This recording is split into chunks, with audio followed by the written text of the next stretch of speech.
नमस्कार दोस्तों, हम पहुंच चुके हैं शस्त्र धारा। सामने देख सकते हो झरना बहता दिख रहा है।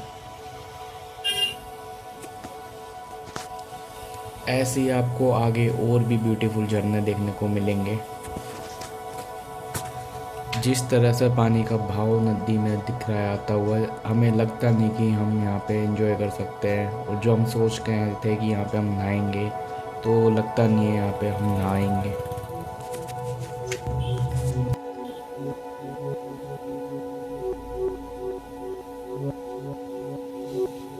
यह सीधा रोड शस्त्र धारा को ही जाता है।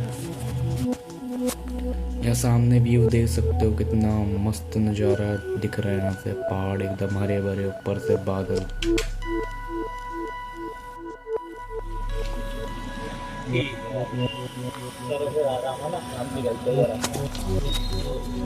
यह सामने एक और झरना ऊपर पहाड़ों से बहता हुआ आ रहा है। सामने कुछ लोग यहाँ नहा भी रहे हैं।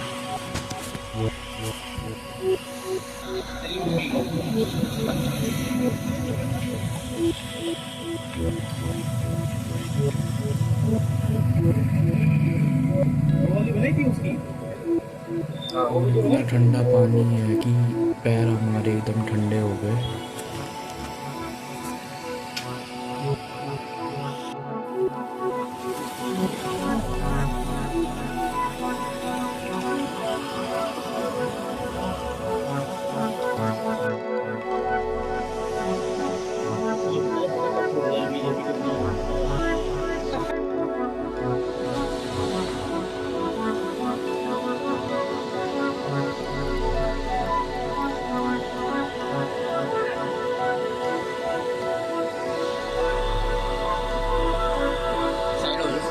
यह शस्त्रधारा की पूरी मार्केट है।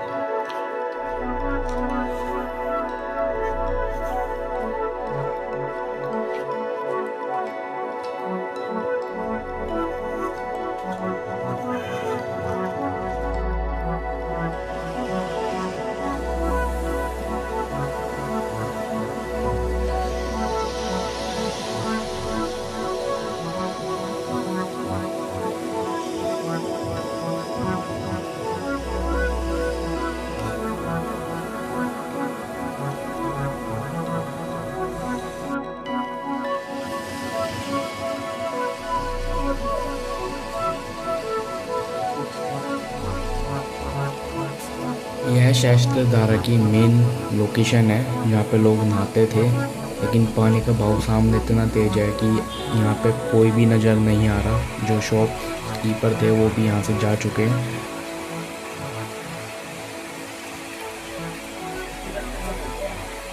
ये लोग जा रहे हैं ना।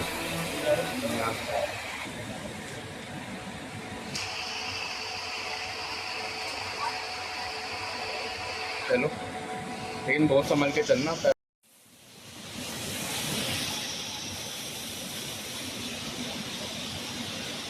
चलो फिर इनके पीछे पीछे निकल लेते हैं।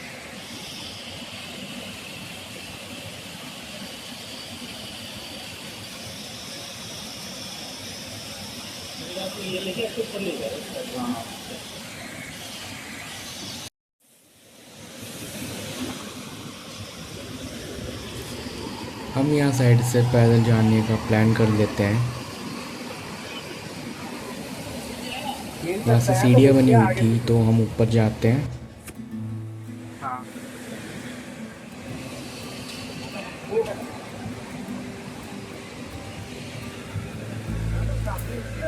जैसे हम दूसरी सीढ़ी चढ़ के ऊपर जाते हैं, तो अचानक 2-3 सांप पैरों में आ जाते हैं। फिर वापस भग के हम वापस उसी लोकेशन पे आ जाते हैं। मंदिर वाली प्राचीन मंदिर है, जो प्राचीन मंदिर में हम दर्शन करते हैं। ये सामने द्रोण गुफा का रास्ता जाता है। हमने मंदिर में गए दर्शन करने। शिव मंदिर है प्राचीन यहाँ पे, और गुरु द्रोण गुफा भी इसी मंदिर में है। मंदिर का पुजारी भी यहाँ से गायब था। नमस्कार दोस्तों, आज हम बात करेंगे एक ऐसे रहस्यमयी और चमत्कारिक स्थान की, जिसका नाम है शस्त्रधारा। वास्तव में हिंदी में यह नाम कभी कभी सहस्त्र धारा के रूप में भी जाना जाता है, लेकिन प्राचीन ग्रंथों और स्थानीय लोक कथाओं के सहस्त्र धारा के रूप में इसका उल्लेख मिलता है, जो छठी धारा या सहस्त्री देवी से जुड़े एक पौराणिक जल स्रोत को संदर्भित करता है। यह स्थान उत्तराखंड के देहरादून जिले में स्थित है, जो प्रकृति की गोद में बसा एक अनोखा पर्यटन स्थल है। लेकिन इसका इतिहास केवल पर्यटन तक सीमित नहीं है, यह पौराणिक काल, चिकित्सकीय महत्व और ब्रिटिश काल तक फैला हुआ है। आइए इसकी कहानी को विस्तार से समझें, जैसे कोई पुरानी कथा सुनाई जा रही हो। सहस्त्रधारा की कहानी की जड़ें महाभारत काल तक जाती हैं। मान्यता है कि यह स्थान गुरु द्रोणाचार्य से जुड़ा हुआ है। द्रोणाचार्य जो पांडवों और कौरवों के गुरु थे, उन्होंने यहाँ तपस्या की थी। कहा जाता है कि उन्होंने इस स्थान पर ध्यान लगाया और यहाँ से निकलने वाली धाराओं ने उनके तप को शक्ति प्रदान की। प्राचीन ग्रंथों में सहस्त्र धारा का अर्थ छठी धारा है, जो षष्ठी देवी बच्चों की रक्षा माता से प्रेरित है। षष्ठी देवी हिंदू धर्म में बच्चों और वनस्पतियों की देवी है और इस स्थान पर बहने वाला जल प्रजनन और स्वास्थ्य से जुड़ा चमत्कारों के लिए जाना जाता है। पौराणिक कथाओं के अनुसार सहस्त्रधारा का उद्भव देवताओं की लीला से हुआ। जब देवता और असुरों के बीच युद्ध हो रहा था, तब भगवान शिव ने अपनी त्रिशूल से इस धरती को स्पर्श किया और छठी धारा के रूप में गंधक युक्त जल निकला। यह जल इतना पवित्र था कि इसमें स्नान करने से रोग दूर हो जाते थे। स्थानीय लोक कथाओं में कहा जाता है कि राजा परीक्षित अभिमन्यु के पुत्र ने भी यहाँ स्नान किया था और यह स्थान वैदिक काल से ही तीर्थ स्थल रहा है। पुराणों में इसका वर्णन सहस्त्रधारा के रूप में मिलता है, जिसका अर्थ 1000 धाराओं वाला है। लेकिन सहस्त्रधारा विशेष रूप से छठी तिथि से जुड़ी पूजा के लिए प्रसिद्ध है। यह स्थान बल्दी नदी के किनारे स्थित है, जो सोंग नदी की सहायक नदी है। प्राचीन समय में यहाँ घने जंगल थे और ऋषि मुनि यहाँ आकर तपस्या करते थे। चूना पत्थर की गुफाओं से टपकने वाला जल सैटेलाइट्स चूना पत्थर के लटकते टुकड़ों से निकलता है, जो प्राकृतिक रूप से हजारों छोटी धाराओं का निर्माण करता है। यह दृश्य इतना मनमोहक है कि प्राचीन यात्री इसे उत्प्रेटिफाइस फॉरेस्ट या पाषाण वन कहते थे, जहाँ जल पेड़ पौधों को पत्थर जैसा बना देता था। मध्यकाल में सहस्त्रधारा का महत्व चिकित्सा के क्षेत्र में बढ़ा। यहाँ का जल गंधक सल्फर से भरपूर है, जो त्वचा रोगों, जोड़ों के दर्द और पोलियो जैसी बीमारियों के लिए रामबाण माना जाता है। मुगल काल में सम्राट अकबर के दरबार में भी इसका उल्लेख मिलता है। कहा जाता है कि मुगल शासकों ने यहाँ के जल को औषधि के रूप में उपयोग किया। लेकिन सबसे रोचक कथा भारत के प्रधानमंत्री जवाहरलाल नेहरू से जुड़ी है। नेहरू जी को यह स्थान बेहद प्रिय था। वह गर्मियों में यहाँ आते थे तपिश से राहत पाने के लिए। नेहरू ने यहाँ के प्राकृतिक सौंदर्य की सराहना की और इसे पर्यटन स्थल के रूप में विकसित करने में योगदान दिया।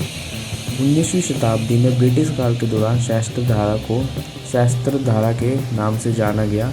ब्रिटिश अधिकारियों ने यहाँ खुदाई कराई और गुफाओं का अध्ययन किया। 19वीं शताब्दी में इसे पेट्रीफाइंग फॉरेस्ट कहा गया, क्योंकि जल की विशेषता है ये पेड़ पत्थर जैसे हो जाते थे। ब्रिटिश वैज्ञानिकों ने यहाँ के सल्फर स्प्रिंग्स का विश्लेषण किया और पाया कि जल का तापमान आसपास से कम होता है, जो चिकित्सकीय गुणों को बढ़ाता है। इस काल में देहरादून ब्रिटिश ग्रीष्मकालीन राजधानी था और सहस्त्रधारा पिकनिक स्पॉट के रूप में लोकप्रिय हो गया। स्वतंत्रता के बाद 1950 के दशक में सहस्त्रधारा को आधिकारिक रूप से पर्यटन स्थल घोषित किया गया। उत्तराखंड राज्य के गठन 2000 के बाद यहाँ रोपवे, मणिद्वीप रोपवे का निर्माण हुआ, जो 3000 मीटर ऊंचाई तक जाता है। यह रोपवे पर्यटकों को पहाड़ी शिखर तक ले जाता है, जहाँ से हिमालय का मनोरम दृश्य दिखता है। आज ये स्थान देहरादून से मात्र 14 से 16 किलोमीटर दूर राजपुर गांव के पास है। यहाँ गुफाएं, झरने, बौद्ध मंदिर और फन पार्क है। सहस्त्रधारा का जल आज भी चिकित्सकीय उपयोग में है। कई माता पिता अपने पोलियो प्रभावित बच्चों को यहाँ लाते हैं। गर्मियों में हजारों पर्यटक आते हैं और मानसून में झरनों की धाराएं हजारों हो जाती है। वर्तमान में 2025 तक यह यहाँ हस्तशिल्प दुकानें, चाय नाश्ते की सुविधाएं और पार्किंग है। लेकिन पर्यावरण संरक्षण के लिए प्रयास जारी है क्योंकि अधिक पर्यटन से जल स्रोत प्रभावित हो रहा है। गुफाओं से टपकता जल चूना पत्थर की संरचनाएं और बल्दी नदी के किनारे इसे अद्भुत बनाते हैं। गंधक युक्त जल त्वचा रोग, गठिया और पाचन समस्याओं के लिए उपयोगी। डॉक्टर इसे प्राकृतिक स्पा के रूप में सुझाते हैं। धार्मिक महत्व। सहस्त्रधारा का इतिहास पौराणिक तपस्या से लेकर आधुनिक पर्यटन तक एक लंबी यात्रा है। यह स्थान न केवल प्रकृति का अजूबा है बल्कि स्वास्थ्य और आध्यात्मिक शांति का प्रतीक भी। यदि आप कभी देहरादून जाए तो यहाँ जरूर जाएं। स्नान करें, गुफाओं में घूमें और उस प्राचीन ऊर्जा को महसूस करें जो द्रोणाचार्य से लेकर नेहरू तक ने अनुभव की।